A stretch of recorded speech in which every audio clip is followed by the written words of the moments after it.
CCN news 24 के सभी दर्शकों को मेरा नमस्कार।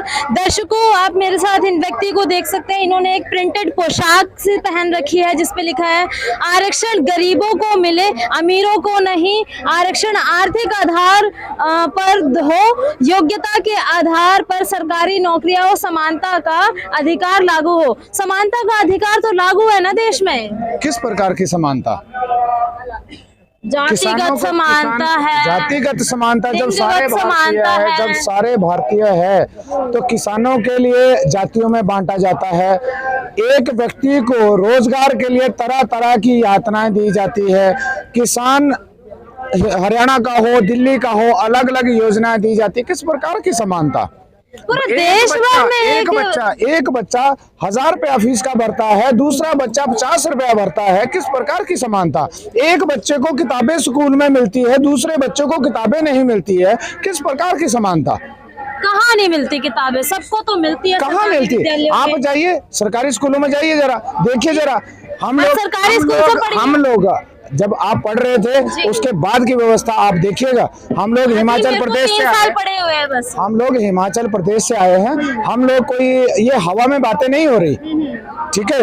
ये बातें तब हो रही है, ये लड़ाई तब लड़ी जा रही है जब जमीनी हकीकत कुछ और है। बहुत सारे कैमरा पर्सन ऐसे होंगे जो आपको कुछ एक अलग चीजें दिखाते हैं, परंतु वास्तविकता आप गांव में जाइए तब पता लगता है कि वाकई ही समानता किस प्रकार की है। कानूनों में बड़े बड़े लोगों के लिए अलग कानून है, छोटा छोटा व्यक्ति अगर अपनी बात भी रखता है उसे भी अंदर धकेल दिया जाता है। बड़े व्यक्ति देश विरोधी बातें करते हैं, उन्हें सजा नहीं दी जाती, परंतु एक व्यक्ति अगर खांसी भी करता है तो उसे भी अंदर जेल में डाला जाता है। कौन सी समानता की बात कर रहे हैं? अरे देश में बड़े व्यक्तियों के साथ ज्यादा जुल्म हो रहे हैं, ईडी सीबीआई लग जाती है, छोटे व्यक्तियों पे नहीं लगती। नहीं, छोटे व्यक्ति को भी देखो ना, कम से कम उसकी हकीकत को होगी। 2 रुपए घर से जब उसके खजाने से पास में पड़ी है कि ईडी सीबीआई की रेड? हमारे पास है ही कुछ नहीं। पैसा जिनके पास है, मुझे एक चीज बताए, जिनके ऊपर रेडे पड़ी हुई है, पैसा तो इनके पास निकला या नहीं निकला वो उनका काम है।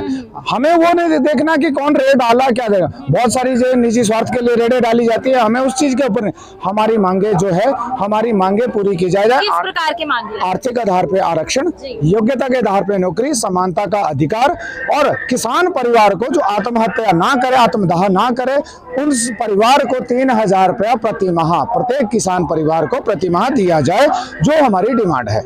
अरे मोदी जी फसल बीमा के पैसे दे रहे हैं आप लोगों को, किसानों को। मोदी जी वार्षिक भत्ता देते हैं। इसका मतलब आप सिर्फ शहर में ही न्यूज उठाते हैं, आप गांव की ओर नहीं जाते। अगर आप ग्रामीण क्षेत्रों में तो उज्ज्वला योजना, मैं वही बात बोल रहा हूँ, वो सिर्फ कागजों में चली है, जमीनी हकीकत में आए आप यहीं पे बगल में हरियाणा में ले चलता हूँ, मैं वहां पे दिखाता हूँ कि कौन से बीमे का पैसा दिया गया, कौन सी फसल का पैसा दिया गया। आज आलू 2 रुपए किलो बिक रहा है, परंतु मार्केट में अब आलू वही 30 और 25 रुपए बिक रहा है। किसान से आप 2 रुपए किलो उठाते हैं, क्या किसान की जिंदगी नहीं है? तो प्रॉफिट मार्जिन तो किसानों को भी मिलता होगा ना? बहुत, क्योंकि जिसने अपनी 8 कनाल जमीन में आलू निकाला और उसको खाने लायक पैसा भी नहीं बचा, उस व्यक्ति ने बहुत कमाया होगा। और उसके बीच वाला व्यक्ति 2 रुपए वहां से उठाता है और मार्केट में 20 और 25 रुपए बेचता है, वो बहुत अच्छी बात है। मतलब मोदी जी की स्कीमों का असल जमीनी मायनों में कोई भी अस्तित्व नहीं है। देखिए, मैं किसी भी सरकार का कटाक्ष नहीं कर रहा कि मोदी जी अच्छा काम कर रहे हैं, बिल्कुल कर रहे हैं, मुझे किसी से आपत्ति नहीं है, परंतु जमीनी स्तर पे वो योजना का पहुंचना दुखदायी है कि वो जमीन पे नहीं पहुंच रही। अगर वो जमीनों पे पहुंच जाती तो शायद भारत का एक नया भारत का निर्माण हो जाता, परंतु आज हर जगह निजीकरण की ओर जा रहे हैं सरकार। क्यों जा रही है? आरक्षण की वजह से, क्योंकि जो आरक्षित व्यक्ति वहां पे बैठे हैं उनसे वो काम करने में असमर्थ है, जिसकी वजह से निजीकरण की ओर जाया जा रहा है। सारे आपके प्राइवेटाइजेशन हो रही है, हर जगह आप निजीकरण की बात कर रहे हो, तो कहीं ना कहीं राजनीति की, क्योंकि राजनीति आज, पहले राजनीति हुआ करती थी, आज रोजगार का धंधा बन चुका है। हर व्यक्ति चाहता है कि मैं 2 करोड़ रुपया लगा के परमानेंट में उस जगह बैठूं जहाँ पे मुझे पेंशन मिले, परमानेंट ऐसी जगह मिले जहाँ पे मुझे एक विशेष अधिकार मिल जाते हैं और मैं किसी भी सड़क पे होकर खुले सांड की तरह चल सकता हूँ। परंतु वही व्यक्ति जब व्यक्ति के किसी समाज के अधिकारों की बात करता है, किसानों के अधिकारों की बात करता है, तो उसको अनदेखा किया जाता है। आरक्षण तो व्यक्ति के विकास के लिए ही है ना, तो दिया उन लोगों को जा रहा है जो बड़े बड़े पेट वाले हैं, पैसे वाले लोग हैं। गरीब को दिया जाता तो गरीबों की संख्या ना बढ़ती। अरे गरीबों को भी मिल रहा है आरक्षण। गरीब को मिल रहा। फिर वही बात, फिर मैं आपसे पूछूंगा कि आप या तो शहर में रिपोर्टिंग करते हैं, आप गांव में नहीं जाते। ये जो झुग्गी झोंपड़ियां बनी है ना, ये क्यों बनी है? फिर ये गांव में आप किसानों की दशा देखिए, जो गोबर के उपले जला के मोदी जी ने सिलेंडर दिए थे, मैं आदर करता हूं, उन्होंने योजना दी थी, उज्ज्वला स्कीम दी थी, परंतु आज उन लोगों के पास दोबारा सिलेंडर भरने के पैसे नहीं है। वो सिलेंडर बैठने के लिए चौपाई में यूज करते हैं, उनके पास सिलेंडर भरने के पैसे नहीं, क्योंकि 2 रुपए किलो आलू बेचने पे वो कितना पैसा उनके पास आ जाएगा। जब एक फैक्ट्री इंडस्ट्री वाला व्यक्ति अपना जो भी उत्पाद बनाता है, उसको अधिकार है अपने उत्पाद का मूल्य तय करने का, तो एक किसान के साथ ऐसा दुर्व्यवहार क्यों कि वो अपनी फसल का रेट तय नहीं कर पाता?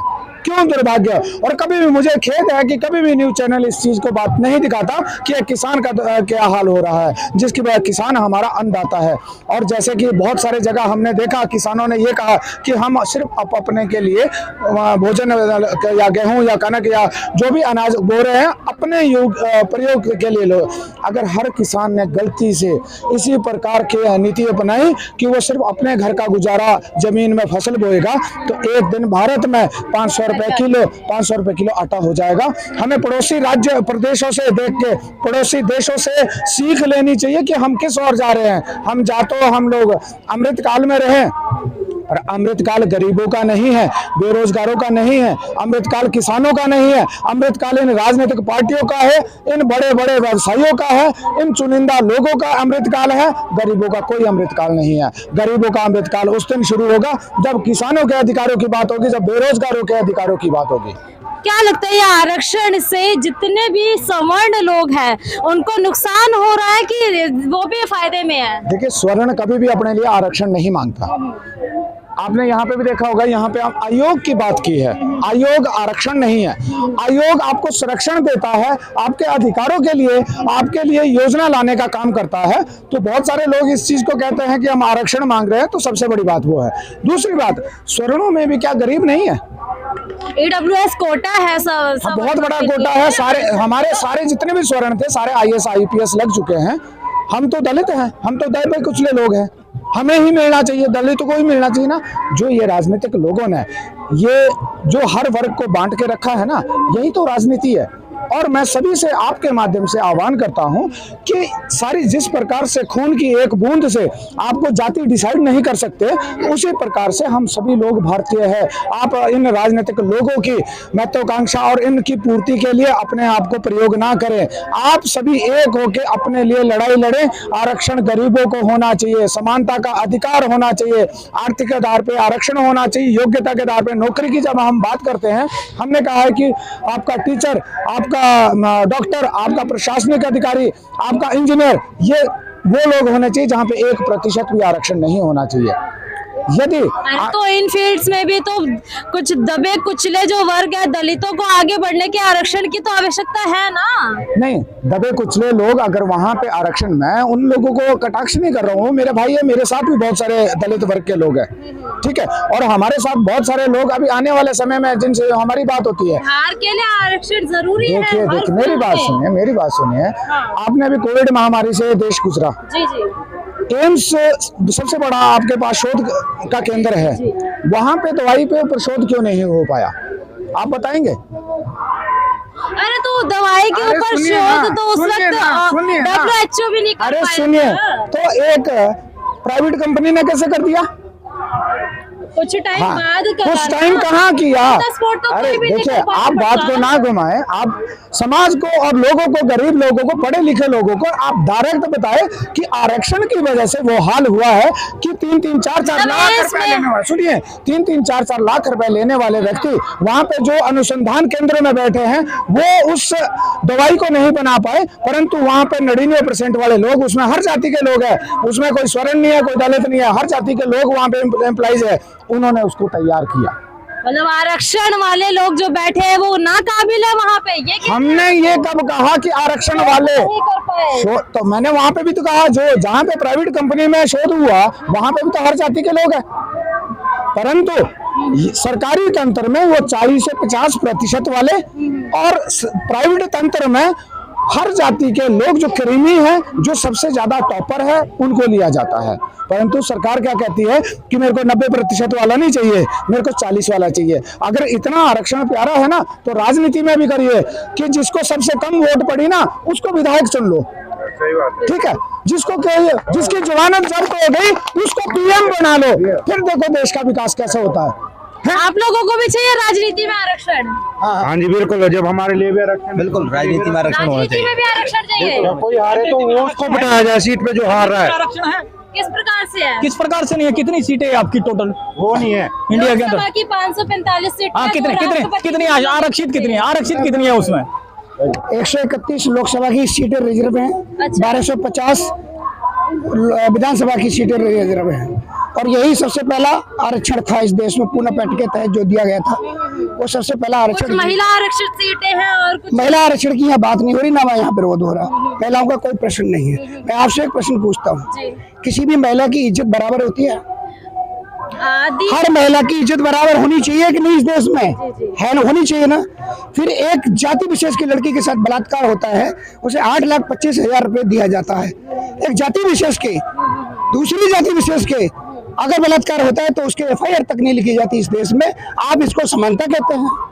इस देश में समानता है? की FIR नहीं लिखी जाती है। हाई कास्ट की लड़की की, अच्छा, उसका बलात्कार होता है, उसको 1 रुपया मुआवजा नहीं दिया जाता। और अरे मैं आप कैसी बात कर रहे हैं? अभी साल 2010 से कुछ सालों पहले युक्ति नाम की लड़की थी, एम्स में उसके साथ बलात्कार किया गया, उसका FIR नहीं कटा। और वही अगर देखा जाए निर्भया की, आप ऑप्शनल बात कर रही हैं, मैं वो रूल की बात कर रहा हूँ। इस देश में रूल ये है, आप किसी व्यक्तिगत की बात कर रही हैं, मैं रूल की बात बता रहा हूँ आपको। रूल ये है कि अगर शेड्यूल कास्ट की लड़की के साथ में बलात्कार होता है तो 4,25,000 उस समय दे दिए जाते हैं उसको केस लड़ने के लिए, उसके बाद 4 लाख बाद में दिया जाता है। ये रूल है। और मैं आपको बताता हूँ, आप किसी सामान्य वर्ग के बच्चे को छोड़ दीजिए आरक्षण, 90% 45% को छोड़ दीजिए आप।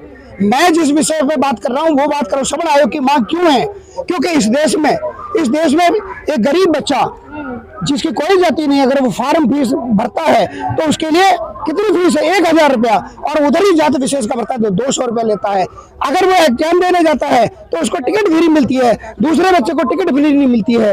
ऐसा जाति विशेष के साथ में जो भेदभाव किया जा रहा है, अछूत आज वो नहीं, अछूत वो लोग हैं जो श्रवण नाम का तमगा पहले इस देश में घूम रहे हैं और इस देश में उन बुराइयों से लड़ रहे हैं जो इस समाज में व्याप्त हैं, उसे श्रवण कहते हैं। कॉम्पिटिटिव एनवायरनमेंट में आप कह रहे हैं कि आरक्षण नहीं होना चाहिए। क्यों होना चाहिए? क्यों लेके आए वो नौकरी लगे? क्यों होना चाहिए? मैं आपसे भी पूछना चाहता हूँ, क्यों होना चाहिए?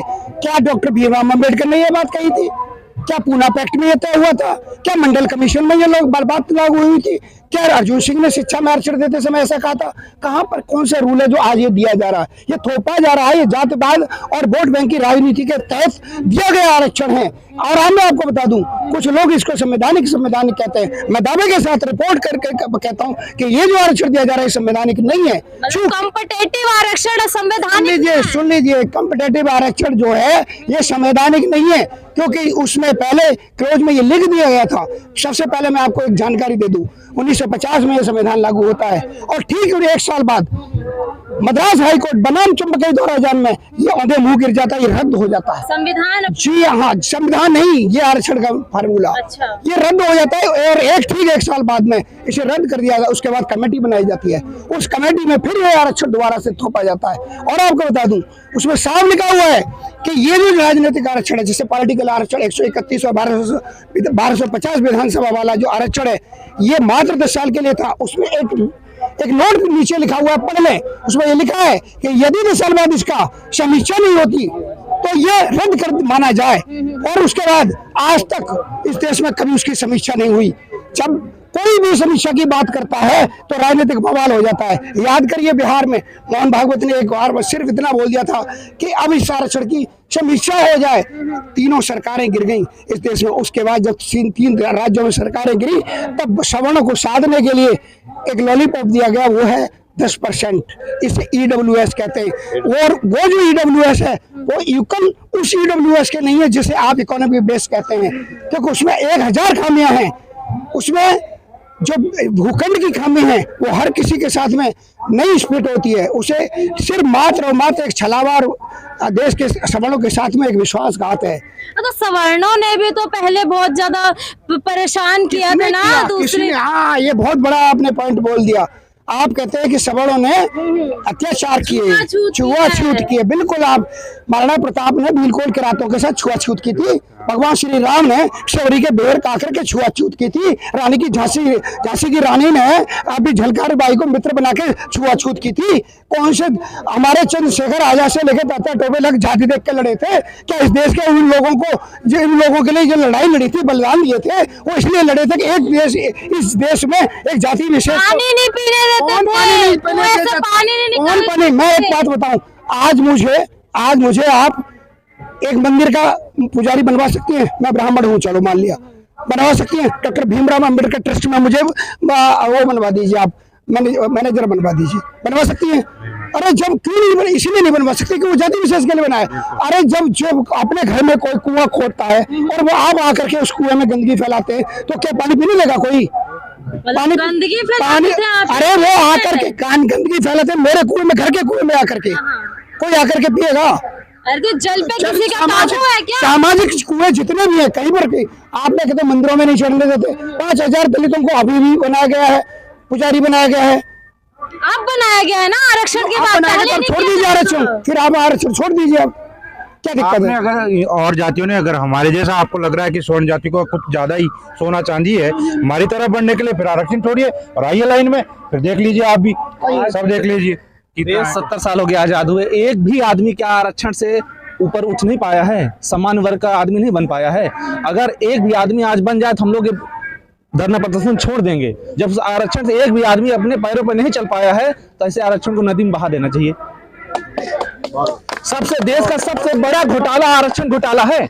आज जज का बेटा भी वजीफा ले रहा है, उसका ड्राइवर चपरासी वजीफा ले रहा है। क्यों? इस टैक्स हम लोग देते हैं, हमारे पैसों से राज करते हैं, इसलिए हम ये विरोध करते हैं कि जो आरक्षण मिले वो गरीबों को मिले। आज SC ST में ऐसे, हमारा गांव, मैं प्रयागराज से संबंध रखता हूं, हमारे गांव में एक भी SC ST के लोग सरकारी कर्मचारी नहीं है। मैं चाहता हूं आरक्षण उनको मिले, जो गरीब है उनको मिले, ना कि अमीरों के बच्चे पीढ़ी दर पीढ़ी ले। SDM का बच्चा SDM होगा, डॉक्टर का बच्चा डॉक्टर ही होगा।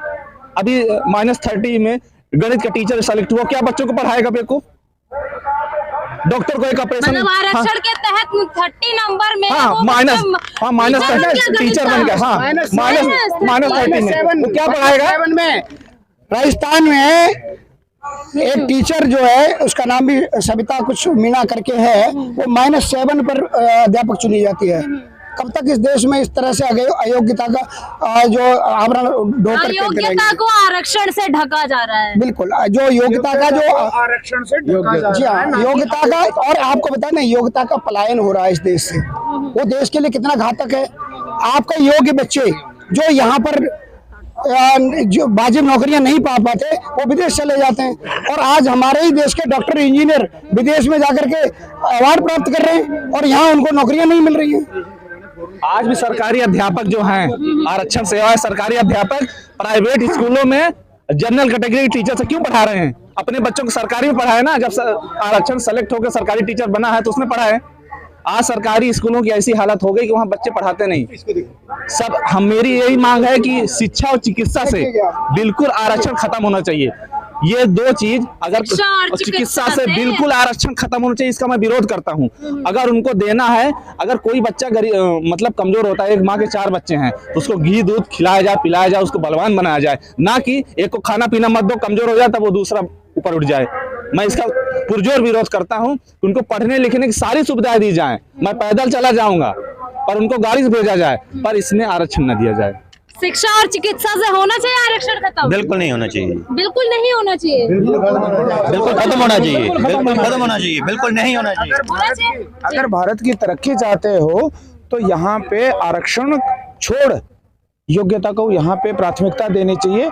हमारे भारत के प्रति वर्ष 6 से 7 लाख लोग बाहर विस्थापित हो रहे हैं, और बाहरली कंट्रियां उन लोगों को तब अपना रही है क्योंकि वो टॉपर है और वो वहां पे हमारे देश का परचम लहरा रहे हैं। परंतु भारत में आरक्षण व्यवस्था होने की वजह से ये हाल है कि यहाँ पे 7% वाला अध्यापक बनता है। दूसरी बात, अगर बच्चे राजनीति सुसाइड कर लेते हैं, जो ऊपर कास्ट के जनरल बच्चे हैं वो सुसाइड कर लेते हैं, हार मान जाते हैं। इन राजनीतिक लोगों को ना, जो स्वर्णों के बच्चे हैं ना, वो कुत्ते बिल्ली की तरह लग रहे हैं, उनको कोई दया नहीं आती है, उनको कोई मतलब नहीं है, क्योंकि वो स्वर्णों के बच्चे हैं। अगर कहीं वो दलित का बच्चा होता तो हे भगवान, पूरा देश, वोट बैंक ठीक है, के लिए पूरा देश सिर पे उठा देते। मैं आपके माध्यम से राजनीतिक दलों से पूछना चाहूंगा कि अपने तो घुटनों के ऑपरेशन को भी आप विदेश में जाते हैं, अगर आपको आरक्षण में डॉक्टर इतना प्यारा है तो आप यहाँ पे क्यों नहीं ऑपरेशन करवाते? आप तो एक इंजेक्शन लगवाने भी विदेश में चले जाते हो, तो आप कभी सरकारी हॉस्पिटल में जाके नहीं करवाते। मुझे बताएं आप, मैं आपको 1 लाख रुपए दे दूंगा, अगर वो रिजर्व को देते हैं, डिजर्व को नहीं देते हैं। एग्जैक्टली, रिजर्व को देते हैं, डिजर्व को नहीं देते। तो ये दुर्भाग्य है, और मैं तो चाहूंगा कि आपके माध्यम से इस आवाज को बुलंद किया जाए। और हम किसी भी जाति के विरोध में नहीं है, हम कहते हैं कि आओ एक थाली में बैठ के खाना खाएं। जो आप छुआछूत की बात करते हैं ना, मैं कहता हूँ, खुला आह्वान करता हूँ कि आए। जब हमने यात्रा शुरू की ना, तो हमारे साथ किन्नर समाज घर से रोटी लेके आया था, जो वाल्मीकि समाज के लोग थे वो घर से रोटी लेके आए थे। हम किसी भी छुआछूत को नहीं बात कर रहे हैं, हम लोग सिर्फ योग्यता, अगर भारत को बनाना है, अगर भारत का बेड़ा गर्क करना है, तो ये राजनीतिक दल कर रहे हैं। और आने वाले 5-10 साल बाद आप देखिएगा कि यहाँ पे आटा 100 रुपए किलो बिकेगा। 5 साल बाद आटा 100 रुपए बिकेगा। यहाँ पे सांस पे भी टैक्स लगाया जाएगा, पैदल चलने पे भी यहाँ पे टैक्स लिया जाएगा, हर प्रकार से टैक्स लिया जाएगा। आधे लोग जो गरीब है वो रोजाना सैकड़ों की तादाद में सुसाइड करते नजर आएंगे, क्योंकि उनके लिए कोई भी चीज महत्व नहीं रहने वाली, उनका हर वक्त जब शोषण होगा। तो आपके माध्यम से यह आवाज अगर आप बुलंद करेंगे तो आपका बहुत बहुत धन्यवाद। और आपकी कलम अगर वाकई ही देश के लिए चलाएं आप, तो मैं चाहता हूं कि वो बहुत ऊंची जाए और हर एक व्यक्ति को जागरूक करने का काम करें। मैं भी यही आह्वान करूंगी कि रिजर्व को नहीं, डिजर्व को पूछा जाए। आरक्षण एक ऐसी चीज है जहाँ पे अयोग्य बंदा योग्य बन जाता है और योग्य बंदा सुसाइड कर लेता है। हमारे देश में लाखों ऐसे केसेस आते हैं कि कॉम्पिटिटिव एनवायरनमेंट में बच्चा बैठता है और जब वो देखता है कि मेरे जगह पे जहाँ जिसे दूसरे व्यक्ति को नहीं होना चाहिए वहां चला जाता है, तो वो हिम्मत हार के बच्चा मर जाता है। उसको अंतिम उपचार वही दिखता है कि मेरे को अब खत्म कर लेनी चाहिए अपनी लाइफ। तो कृपया रिजर्व को नहीं, डिजर्व को चुनिए और आरक्षण जैसी तकनीक को खत्म की जाए देश से। धन्यवाद।